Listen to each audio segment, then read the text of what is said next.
ಇವತ್ತು ವಿಜಯೇಂದ್ರನ ಕರ್ಮಕಾಂಡಗಳು ಭಾಳ ಅದಾವು, ಹಲ್ಕ ಕೆಲಸಗಳು ಭಾಳ ಅದಾವು, ಅವೆಲ್ಲ ಬಹಿರಂಗ ಆಗಬೇಕು. ಇಂಥ ರಾಜ್ಯಾಧ್ಯಕ್ಷ ಆಗಲಿಕ್ಕೆ ಮಾದರಿ ಅಲ್ಲ ಅವನು.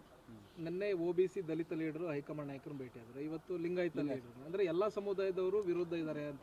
ನೋಡ್ರಿ, ಯಾರೂ ಅವ್ರ ಜೊತೆ ಇಲ್ಲ. ಆ ಕುಟುಂಬದ ಜೊತೆಗೆ ಅವ್ರು ಮಾಡಿದಂಥ ಭ್ರಷ್ಟಾಚಾರ, ಅವ್ರು ಮಾಡಿದಂಥ ಎಷ್ಟೋ ನಾಯಕರನ್ನು ತುಳಿದಂಥವ್ರು. ಬಸವರಾಜ ಪಾಟೀಲ್ ಸೇಡಮ್ ತುಳಿದ್ರು, ಮಲ್ಲಿಕಾರ್ಜುನ ತುಳಿದ್ರು, BBC ಅಪ್ಪನಂಥ ಪಾರ್ಟಿ ಕಟ್ಟದವರು. ಯಾವಾಗ ಅದ್ವಾನಿಯವರು ವಾಜಪೇಯಿಯವರು ಕರ್ನಾಟಕ ಬಂದ್ರೆ ಕಾರ್ ವ್ಯವಸ್ಥೆ ಮಾಡ್ಲಿಕ್ಕೆ ಆಗ್ತಾರೆ ಅಂತ BBC ಅಪ್ಪನವ್ರು ಕೊಟ್ಟು ಅವ್ರನ್ನ ತುಳಿದ್ರಿ. ನನ್ನಂತರೂ ಸತತವಾಗಿ ತುಳ್ಕೊತ ಬಂದಿರಿ ಯಡಿಯೂರಪ್ಪ, ನಿನ್ನ ಮಗನ ಸಲುವಾಗಿ, ನಿನ್ನ ಸಲುವಾಗಿ.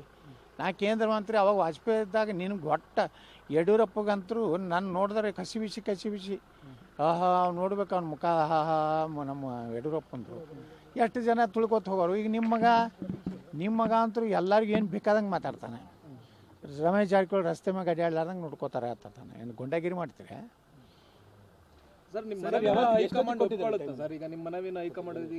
ನಾವು ನೋಡ್ರಿ, ನಮ್ಮದು 3 ಪಾಯಿಂಟ್ ಐತಿ. ಒಂದು ಕುಟುಂಬ ಶಾಹಿ ಏನಂತ ನಮ್ಮ ಪ್ರಧಾನಮಂತ್ರಿಗಳು ಮೇಲಿನ ಮೇಲೆ ಹೇಳ್ತಾರೆ. ಇದೇನದ ಪರಿವಾರವಾದವನ್ನು ನಾವು BJP ಬಿಟ್ಟಿವನಂತ ಸಂಕೇತ ಕೊಡಬೇಕಾಗಿದೆ.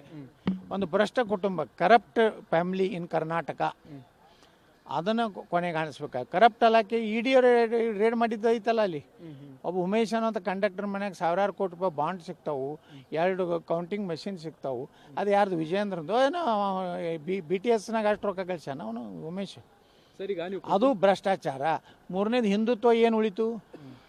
ಏನು ನೀವು ಹಿಂದೂಗಳ ನಿಮ್ಮ ಶಿವಮೊಗ್ಗದಲ್ಲಿ ಔರಂಗಜೇಬನ ಫೋಟೋ ಹಾಕಿದ್ರೆ ಏನು ಮಾಡಿದ್ರಿ? ನೀವೇ ಆಡಳಿತದಲ್ಲಿದ್ದಿರಿ, ನಿಮ್ಮವರೇ ಗೃಹ ಮಂತ್ರಿ ಇದ್ದರು ಶಿವಮೊಗ್ಗ ಜಿಲ್ಲೆಯವರು, ಕಠಿಣ ಕ್ರಮಕ್ಕೆ ಕೊಂಡ್ರಿ. ಹಿಂದೂಗಳ ಕಾರ್ಯಕರ್ತರ ಹತ್ಯೆ ಆಯಿತು. ಏನಾರು BJP ಯಡಿಯೂರಪ್ಪ ಏನಾರು ಅದಕ್ಕೆ ಸಾಂತ್ವನ ಹೇಳಿದ್ರ? ಅದೇ ಜಮೀರ್ ಅಹ್ಮದ್ ಖಾನ್ ಜೊತೆಗೆ ಅಡ್ಜಸ್ಟ್ಮೆಂಟು. ಈ ರೀತಿ ಇವರು ಏನು ಮಾಡ್ಕೊಂಡು ಬಂದಾರೆ. ಇನ್ಮೇಲೆ ಯಡಿಯೂರಪ್ಪ ಕುಟುಂಬದ ಬಗ್ಗೆ ಯಾರ್ದೂ ವಿಶ್ವಾಸ ಇಲ್ಲ ಕರ್ನಾಟಕದಲ್ಲಿ.